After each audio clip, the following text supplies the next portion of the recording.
Dans cette vidéo, on va s'intéresser aux maps de liquidation sur Bitcoin. Donc j'avais commencé à vous parler un peu des liquidations justement dans ma dernière vidéo d'analyse. Et là, je vous fais vraiment une vidéo plus poussée pour vous montrer en détail qu'est-ce qui s'est passé sur les liquidations et qu'est-ce qu'on peut observer sur les maps. Donc pour ça, je m'appuyais sur la dernière analyse que je vous ai partagée sur mon compte X. Donc si tu m'as pas encore follow sur X, je t'invite à le faire. Je t'invite également à t'abonner à la chaîne YouTube.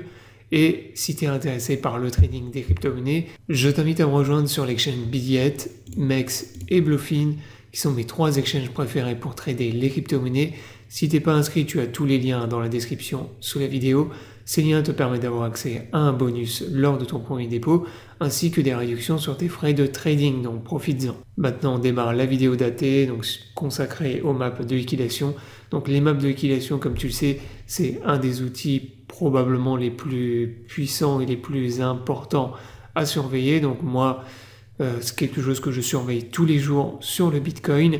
Et récemment, on a vu quelque chose d'intéressant, donc que je t'ai décrit ici dans l'analyse, et je t'ai fait un petit récap en te partageant les deux graphiques. Donc là, le graphique sous forme d'histogramme et en dessous sous forme de map thermique. Donc globalement, on observe exactement la même chose, que ce soit sur l'histogramme ou la map thermique, mais des fois c'est un peu plus flagrant sur les maps thermiques. Donc concrètement, qu'est-ce qu'on observe? Donc depuis le retournement de tendance la semaine dernière sur Bitcoin, on est venu liquider énormément de longues. Donc plusieurs choses à noter. Déjà la première chose, c'est que la plus grosse pool de liquidation des longues a été liquidée maintenant. Donc elle est située aux alentours des 114 000, 113 000 $ et elle a été liquidée donc la semaine dernière. Donc le plus gros des longues maintenant est liquidé. Cependant, on observe quand même sur les maps de liquidation qu'il reste encore pas mal de longues à venir liquider jusqu'à à peu près 104 000, 105 000 $.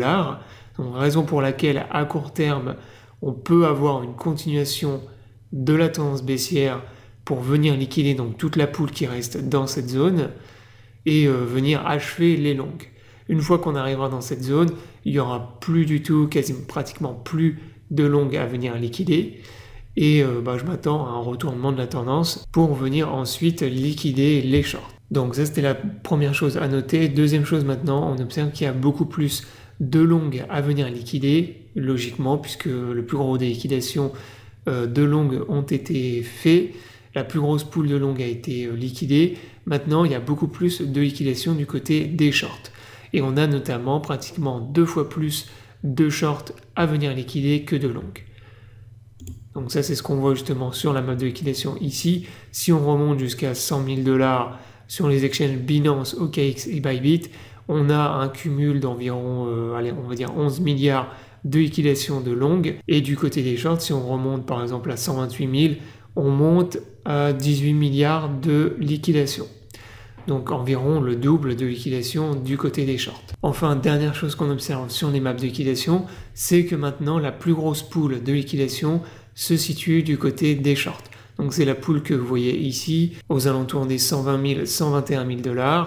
On la voit parfaitement donc sur l'histogramme et c'est encore plus flagrant sur les maps thermiques. Donc c'est la zone que vous voyez située ici. Donc résumé de tout ça, à court terme, il est possible qu'on maintienne une tendance baissière pour venir achever les longues, notamment aux alentours des, on va dire, 105 000, 104 000 $.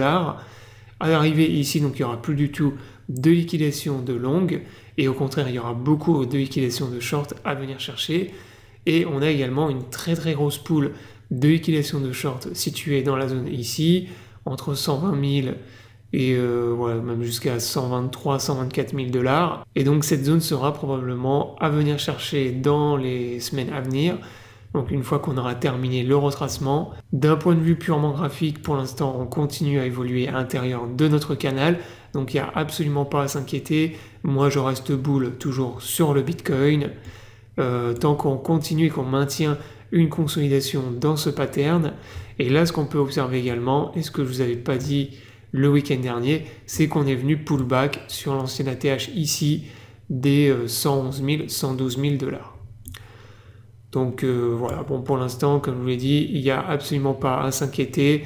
En plus, maintenant, on forme des divergences haussières sur le RSI, le momentum en H4.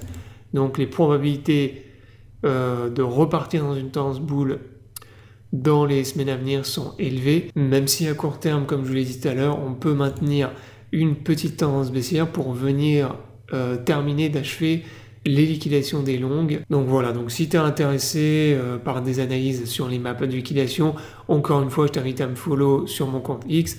Je te partage des analyses régulièrement sur les maps de liquidation et j'ai fait des tutoriels complets sur ma chaîne YouTube pour t'expliquer comment les exploiter, les utiliser, les interpréter et même comment tu peux obtenir des signaux d'achat et de vente avec cet outil, donc qui encore une fois est un des outils les plus puissants disponibles sur le site CoinGlass.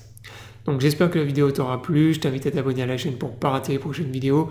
Je vous souhaite à tous une bonne journée et à bientôt pour une prochaine vidéo.